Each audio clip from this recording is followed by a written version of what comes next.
Pelatih Timnas Indonesia Shin Tae-yong mengaku puas dengan penampilan Timnas melawan Arab Saudi. Mengingat ini adalah laga yang sulit serta cuaca yang panas di Jeddah, Arab Saudi. Shin mengatakan permainan Indonesia tidak seperti sebelumnya. Timnas akan memberikan kejutan dan menjadikan Timnas Indonesia sebagai kuda hitam.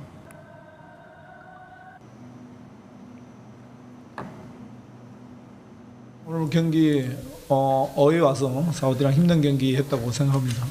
두 팀 다 이 더운 날씨에 열심히 싸워줬고 우리는 거기에 맞게끔 또 좋은 결과를 가져왔고 오늘 뭐 양팀 선수들 이 더운 날씨에서 고생했다고 서로 다 수고했다고 이제는 우리가 예전의 인도네시아가 아닌 앞으로 더 다크호스로서 AFC에서 우리를 주목할 것이다. 저는 그렇게 믿고 있습니다.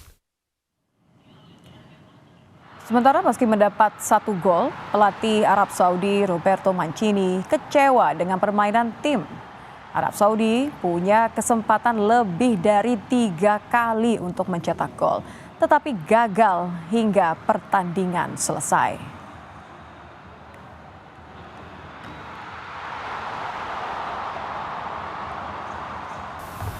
In football, you have to score.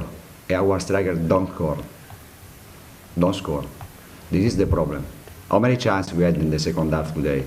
3 or 4 clear chances. Clearly, penalty is the 3rd time in a row that we're missing a penalty. We had other 3 chances where we had to score. Dalam pertandingan selanjutnya, saudara, Indonesia akan berhadapan dengan Australia. Dalam pertandingan kemarin, Australia yang bermain di kandangnya sendiri kalah dari Bahrain dengan hasil tipis 0-1. Pertandingan akan berlangsung di Stadion Utama Gelora Bung Karno, Senayan, Jakarta, 10 September mendatang.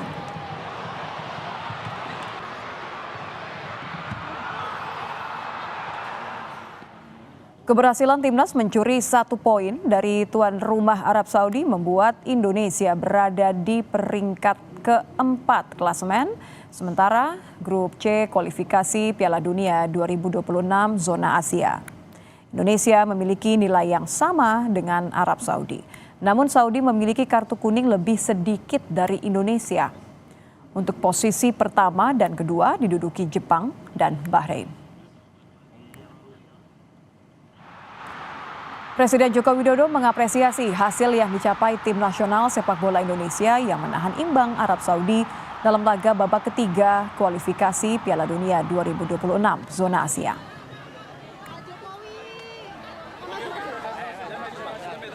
Patut berbangga,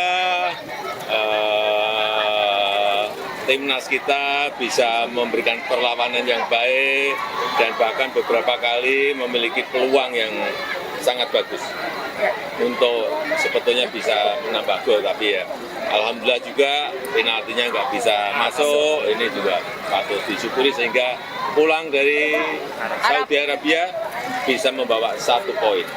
Terima kasih Pak. Nanti ditunggu yang tanggal 10 dengan Australia. Ya. Timnas Indonesia berhasil menahan imbang Arab Saudi 1-1 di babak ketiga kualifikasi Piala Dunia 2026 zona Asia grup C. Selanjutnya Indonesia akan berhadapan dengan Australia Selasa depan. Kita akan berbincang dengan pengamat sepak bola M. Kusneni. Selamat petang, Bungkus. Selamat petang.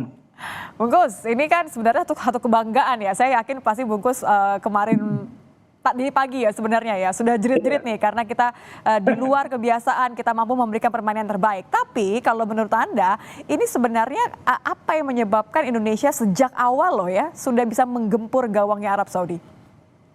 Iya, memang yang pertama benar bahwa saya termasuk mungkin satu dari jutaan orang yang bangga melihat penampilan timnas Indonesia di kandang Arab Saudi mampu meraih 1 poin dalam pertandingan resmi. Jadi kalau dalam catatan saya ini adalah poin pertama yang kita raih dari Arab Saudi dari 11 pertandingan yang bisa dikategorikan pertandingan resmi ya. Kita memang pernah menahan Arab Saudi dalam pertandingan persahabatan, tapi selebihnya kalah. Tapi di pertandingan resmi ini adalah poin pertama yang bisa kita raih ketika berhadapan dengan Arab Saudi. Bangga Dan betul bukan ya. Betul, dan bukan sekedar hasilnya yang menggembirakan, tapi permainan timnas Indonesia pun menurut saya memberi harapan bahwa tim ini mampu bersaing. Jadi saya nggak bilang tim ini mampu lolos dulu gitu ya, saya bilang mampu bersaing dulu. Oke, Itu yang paling oke. penting. Tapi kan sebenarnya kita juga melihat bahwa artinya something's working, artinya strategi ataupun juga pemilihan pemain dari Shin Tae-yong ini kan ada sesuatu yang dianggap berhasil. Kalau Anda lihat, ini kita berhasil menahan imbang karena murni permainan atau strategi atau karena ada faktor lain? Iya, kita mungkin sering lupa bahwa Shin Tae-yong ini membangun timnas kita ini kan sudah sekitar 3 tahunan ya. Dan dari pertama kali dia hadir sampai sekarang ini kan progresnya kan terasa. Meskipun mungkin tidak seperti membalik telapak tangan, tapi perkembangan timnas di tangan Shin Tae-yong itu kan terasa gradual ya peningkatannya. Naik level terus secara bertahap. Dan sekarang kelihatan bahwa levelnya itu sudah semakin baik. Kita memang belum bisa dibilang sebagai tim elit di Asia ya, tapi untuk berhadapan dengan tim-tim kuat Asia sekarang kita sudah mampu gitu ya. Dan itu saya pikir proses panjang itu kuncinya, bukan karena sekedar kualitas pemainnya, bukan sekedar karena kejelian Shin Tae-yong menciptakan strategi atau membangun meracik strategi, tapi karena memang progresnya itu dibangun sejak lama dan itu mengalami perkembangan yang signifikan secara bertahap. Meskipun sekali lagi harus tegaskan bahwa tim ini kalau di level Asia belum bisa dikategorikan sebagai tim elit, tapi mampu bersaing dulu. Kalau tidak bisa disebut sebagai tim elit tapi sudah layak disebut sebagai kuda hitam, kan kalau SCY kan bilangnya begitu. Iya, betul. Kalau kuda hitam itu saya pikir definisi yang cukup tepat ya. Artinya kalau kuda hitam itu tim yang mampu merepotkan, tapi mungkin belum cukup untuk menjadi tim yang meraih sesuatu gitu ya, entah itu meraih gelar juara atau meraih tiket ke Piala Dunia. Tapi tim ini punya potensi mengejutkan. Itulah yang ditunjukkan oleh timnas kita ketika berhadapan dengan Arab Saudi di kandangnya. Jadi punya modal untuk mengejutkan seperti apa kira-kira kalau nanti Selasa depan lawan Australia? Iya, kita sudah melihat bagaimana game plan yang diterapkan oleh pelatih Shin Tae-yong, diterapkan oleh pemain dengan baik di lapangan. Permainan yang memanfaatkan kelebihan pemain-pemain kita dalam hal kecepatan, dalam hal memanfaatkan lebar lapangan. Itu kan game plan yang sejak lama dibangun oleh Shin Tae-yong untuk timnas kita. Makanya dia juga mengubah formasi tim ini. Dari dulu banyak bermain dengan formasi 4-3-3, sekarang lebih banyak bermain dengan 3-4-3.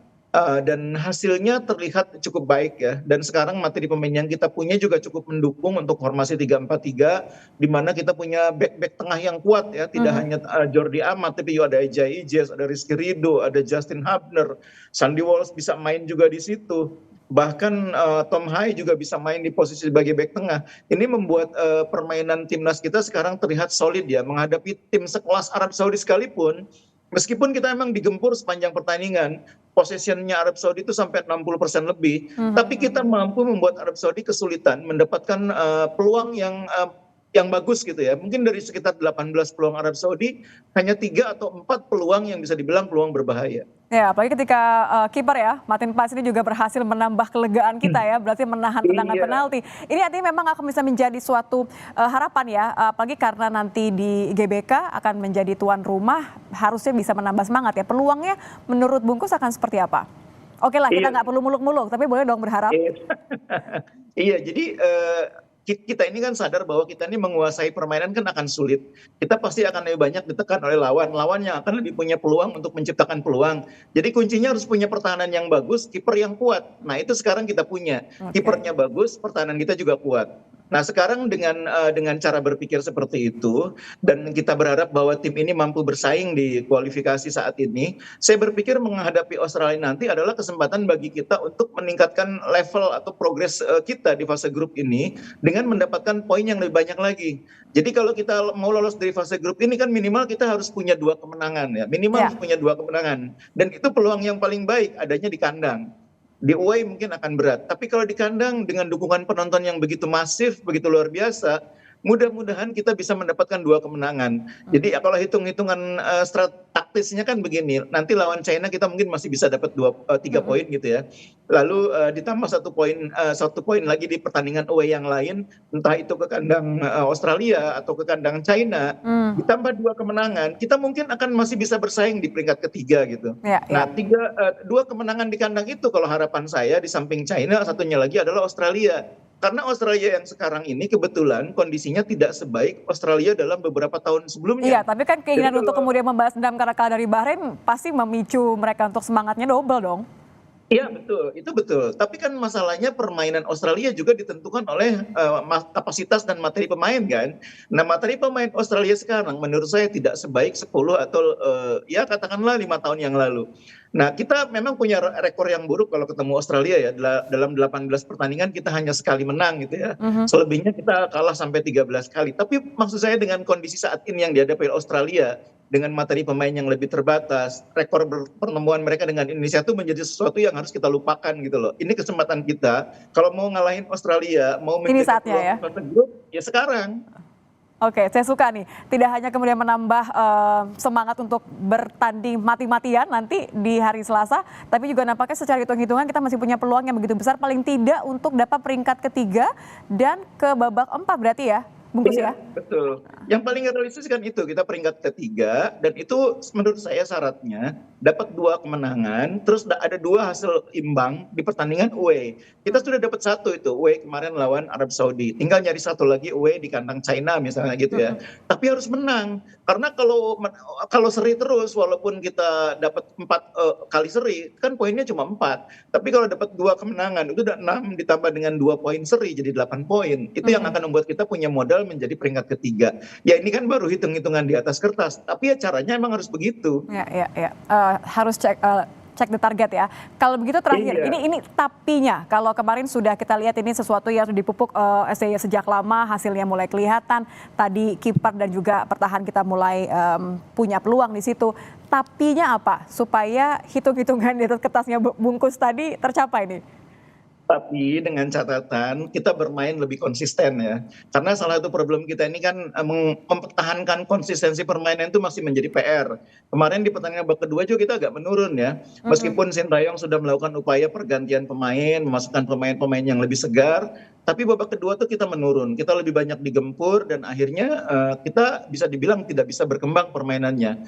Bagusnya kita masih bisa menahan imbang penalti sehingga pulang tetap dengan 1 poin. Nah ini PR bagi Sintayong bagaimana di babak kedua kita bisa menjaga konsistensi permainan, apalagi menghadapi lawan seperti Australia nanti yang haus poin, yang haus kemenangan.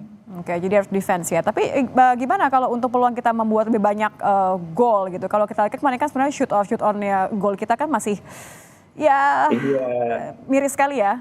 Iya, kemarin pun kita hanya punya 4 kesempatan ya. Yang on target pun hanya bisa dibilang hanya 2 ya yang kemarin berhasil kita ciptakan on target. 1 diantaranya untuk menjadi gol. Itu memang problem kita, bagaimana di lini depan bisa lebih klinis. Dan kita semua sudah tahu lah bagaimana problem timnas kita ini kan sekarang memang ada di depan. Jadi kalau dibahas lagi nanti diulang-ulang. Oke. Semua semangat, bahkan kita nampaknya akan memberikan semangat secara langsung karena di GBK ya tanggal 10 September. Terima kasih Bungkus. Betul. Selamat petang. Sama-sama Mita.